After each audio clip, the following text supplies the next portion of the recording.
Did you have to learn things pro-rote at school? I certainly did.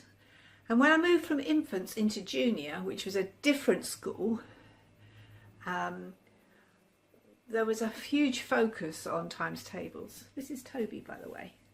Isn't he beautiful? I have 3. I did have 4, but I had 3. I've got 3 now. And they used to go to nursery. Each tortoise used to go to a different nursery at one point. So the children had them during the day. I'm going to tell you about Toby.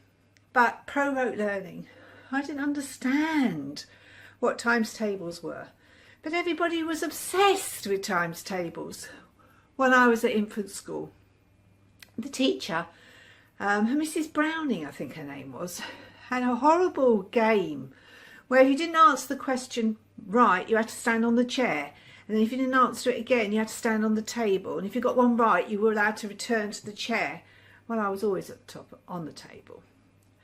And at home, I had to answer questions randomly from my dad on times tables. Didn't understand what they were. Isn't it important in early years that we make sure children have a basic understanding of things?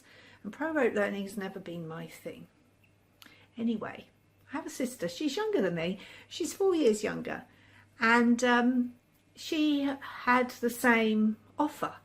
Answer 20 questions correctly. Random questions on your times table, says my dad, and I will buy you a tortoise. Well, I never got my tortoise. I did get 19 right, and then he asked me what 11/11s were. I confess, I still don't know what my tables are. I do understand what they are now, but I didn't understand back then. And I have a calculator. And I now have 3 tortoises.